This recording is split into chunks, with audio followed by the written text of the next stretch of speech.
ہاں سماعت فرمائیں۔ وَكَثُرَتِ الْفَتَاوَى وَالْوَاقِعَاتُ وَالرُّجُوعُ إِلَى الْعُلَمَاءِ فِي الْمُهِمَّاتِ فَاشْتَغَلُوا بِالنَّظْرِ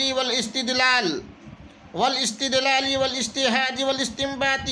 وتمهيد القواعد والأصول وترتيب الأبواب والفصول وتكثير المسائل بالأدلتها وإيراد الشبهة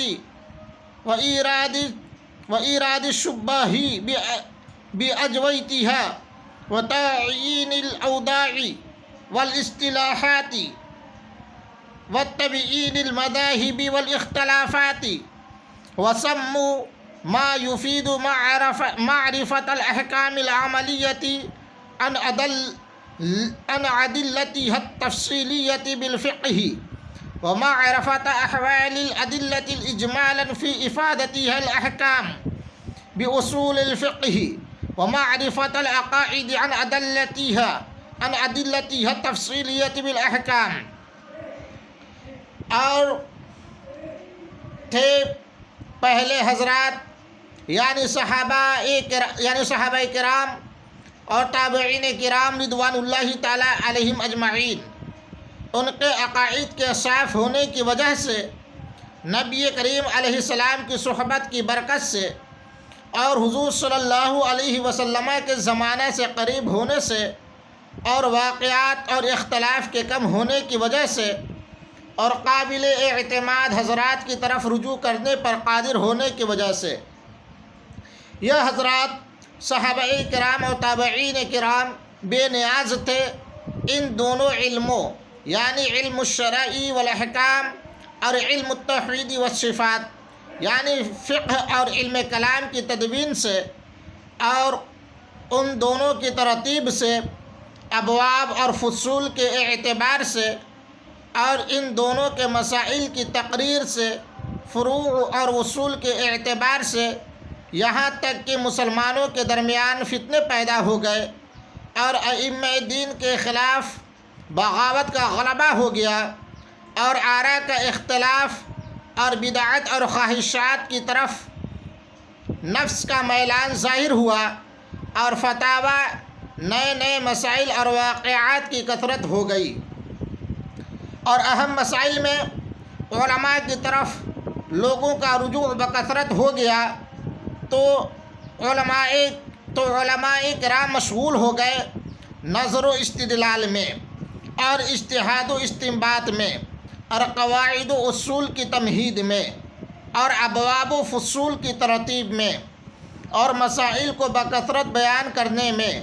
ان کے دلائل کے ساتھ اور شبہات کو مع ان کے جوابات و بیان کرنے میں اور اوضاع اور اصطلاحی الفاظ کو خاص معنی کے مقابل میں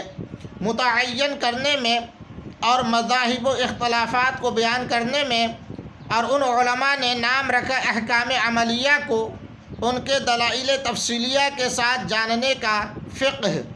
اور انہوں نے نام رکھا ادلہ کے احوال کو پہچاننے کا، ان ادلہ کے احکام کا فائدہ دینے کی صورت میں اصول فقہ، اور انہوں نے نام رکھا عقائد کو ان کے دلائل تفصیلیہ کے ساتھ جاننے کا علم کلام۔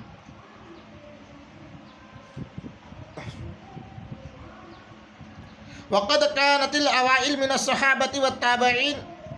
إلى آخر اس عبارت میں شارح علامہ تفتازانی رحمۃ اللہ تعالی علیہ نے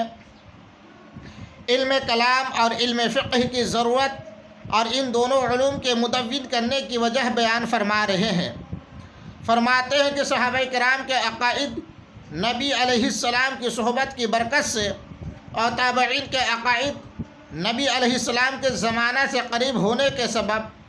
ہر قسم کے شکوک و شبہات سے پاک و صاف تھے۔ اگر کوئی نیا مسئلہ پیش آتا جس کا حکم صراحتاً قرآن و حدیث میں نہ ہوتا تو بڑے صحابہ کرام کی طرف رجوع فرما کر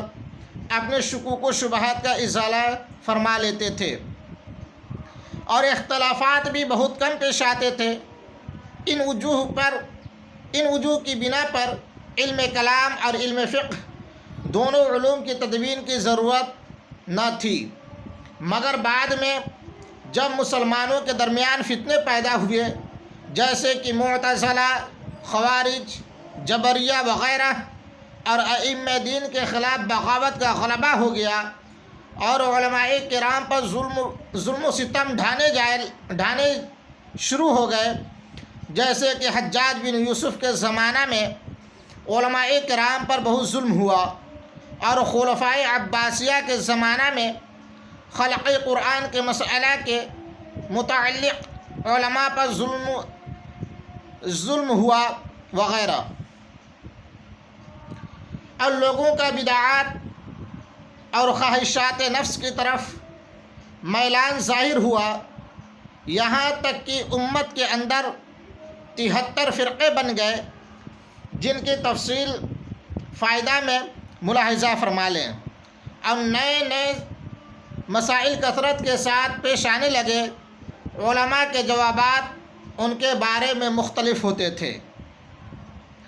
اور اہم مسائل میں لوگوں کا رجوع علماء کی طرف بڑھنے لگا، تو اس وقت وہ علماء کہ جن کو اللہ تعالیٰ نے نظر و استدلال کی اور اجتہاد و استنباط کی صلاحیت عطا فرمائی تھی، ان دونوں علوم یعنی علم کلام اور علم فقہ کی تدوین میں لگ گئے، اور اس پر ہونے والے اعتراضات کو ذکر کر کے جوابات بھی دیے۔ انہوں نے اس علم کا نام فقہ رکھا، جس علم سے تفصیلی دلائل کے ساتھ احکام عملیہ کی معرفت حاصل ہوتی ہے، اور اس علم کا نام کلام رکھا، جس علم سے تفصیلی دلائل کے ساتھ اسلامی عقائد کی معرفت حاصل ہوتی ہے، اور جس علم سے اجمالی دلائل کے ساتھ احکام کی معرفت حاصل ہوتی ہے، تو اس کا نام انہوں نے اصول فقہ رکھا۔ اس سے تینوں علوم کی مختصر تعریف یہ معلوم ہوئی کہ علم کلام اسلامی عقائد کو تفصیلی دلائل کے ساتھ جاننے کا نام علم کلام ہے، علم فقہ احکام عملیہ کو تفصیلی دلائل کے ساتھ جاننے کا نام علم فقہ ہے، علم اصول فقہ احکام عملیہ کو اجمالی دلائل کے ساتھ جاننے کا نام اصول فقہ ہے۔ وقد كانت الاوائل من الصحابہ میں جو من ہے، یہ من بیانیہ ہے۔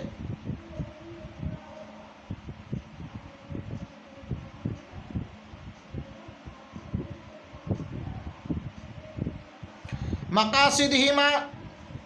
مقاصد یہ مقصد کی جمع ہے بمعنی مسائل،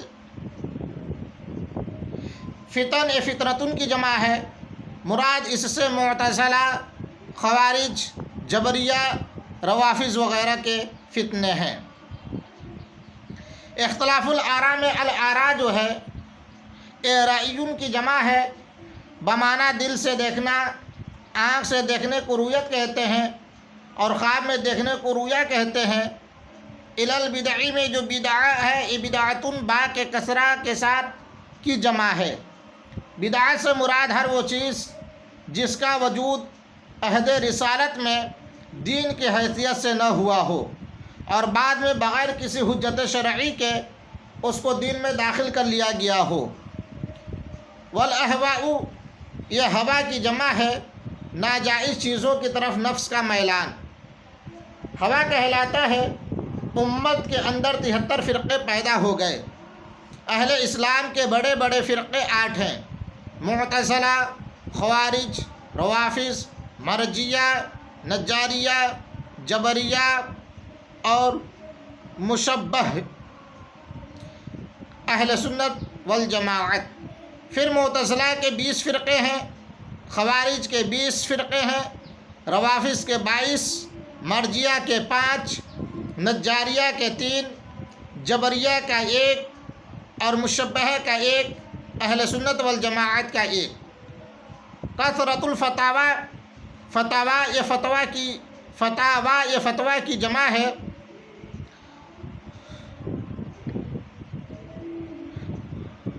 جو فتح سے ماخوذ ہے بمعنی طاقتور، جوان۔ فتویٰ کو فتویٰ اس لیے کہتے ہیں کہ مفتی حادثہ عارضہ میں مسائل کو قوت دیتا ہے۔ فتویٰ اس لیے قوت ہے بن نظری والاستدلال، نظر وہ قوت فکریہ ہے جس کے ذریعے علم کو یا ظن غالب کو طلب کیا جائے۔ استدلال مدعا پر دلیل قائم کرنا۔ الاجتہاد والاستنباط، اجتہاد حکم شرعی کی طلب میں طاقت خرچ کر دینا، اور استنباط آیات اور احادیث نبویہ میں چھپے ہوئے احکام کو نکالنا۔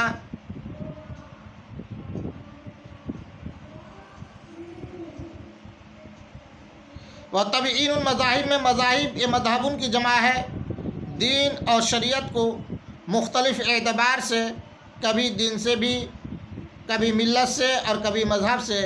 تعبیر کیا جاتا ہے۔ لأن عنوان مباحث کان قولهم الکلام فی کذا و کذا، اس علم کا نام کلام رکھا اس لیے کہ علم کلام کے مباحث کا عنوان ان کا یہ قول تھا، الکلام فی کذا و کذا، یعنی فلاں فلاں مسئلہ میں گفتگو ہے۔